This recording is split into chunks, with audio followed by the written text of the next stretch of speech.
Kemudian ungkapan semangat dan kemauan. Hal ketiga yang dibedakan dari pembacaan instrumen di wajah adalah bagian dagu dan rahang. Bagian ini dapat mengungkapkan gambaran semangat, kemauan, dan keinginan hati seseorang. Dari bentuk dagu dan rahang seseorang, kita bisa mengetahui banyak hal tentang dirinya. Misalnya saja terkait dorongan semangat dan stamina. Dan bagian ini juga menggambarkan bagaimana seseorang melangkah maju untuk mencapai cita-citanya. Berikut pemaparan terkait pembacaan bentuk dagu dan rahang. Rahang lebar menunjukkan bahwa pemiliknya adalah orang yang kuat. Mereka sanggup menghadapi tekanan hidup dan melaluinya dengan sabar. Perangainya juga tidak memiliki toleransi, bahkan cenderung tidak peduli pada keadaan orang lain.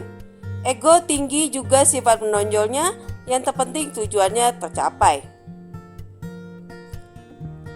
Orang-orang dengan wajah berahang runcing menggambarkan jika mereka memiliki bakat di bidang tertentu. Namun dia sering ragu dalam bertindak dan mengambil keputusan.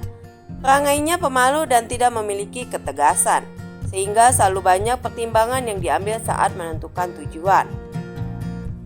Bagaimana dengan bentuk rahang yang tidak rata? Sesekali kita bisa menemukan orang-orang dengan bentuk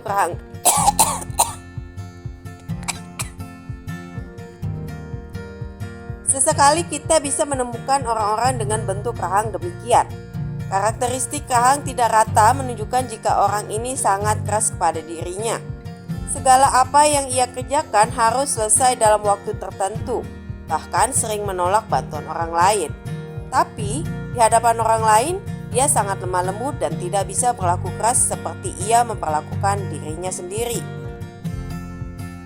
Bentuk wajah asimetris. Wajah kita sebenarnya tidaklah simetris. Misalnya, kita menatapi wajah saat berada di depan cermin. Sebenarnya apa yang kita anggap simetris pada wajah memiliki perbedaan. Tapi tentu diperlukan pengamatan mendalam untuk melihat perbedaan antara sisi kanan wajah dengan sisi kiri. Sisi kanan wajah kita memperlihatkan bagaimana keadaan duniawi kita, pekerjaan, karir, kesehatan, asmara, dan tingkat tekanan hidup. Jika kita amati, sisi kanan cenderung menunjukkan penampilan yang negatif. Misalnya saat tersenyum, sisi wajah bagian kanan terlihat cenderung menurun. Bagaimana dengan sisi kiri wajah kita? Sisi kiri wajah memperlihatkan tingkat spiritualitas kita. Melalui sisi kiri wajah, sebenarnya kita bisa melihat seperti apa diri kita. Sebab sisi ini adalah cerminan diri sebenarnya. Bagaimana kita mengelola emosi, tekanan hidup, dan juga kejiwaan.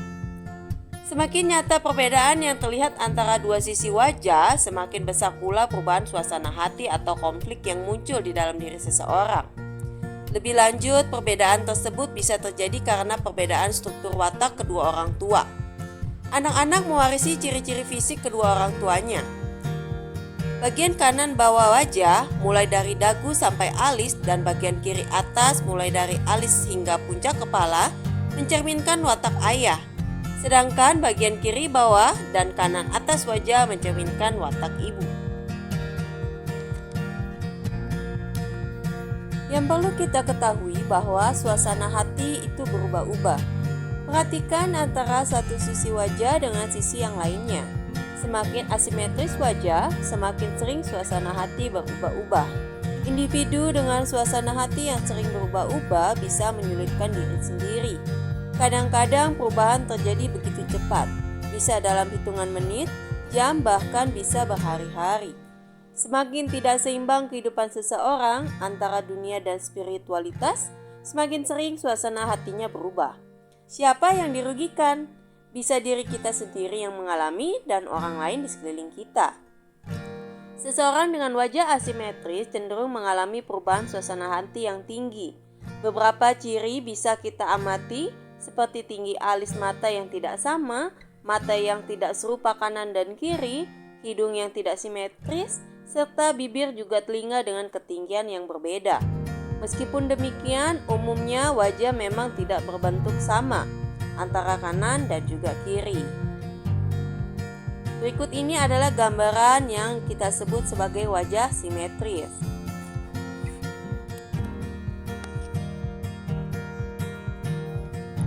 Video selanjutnya adalah bagaimana cara membaca instrumen wajah.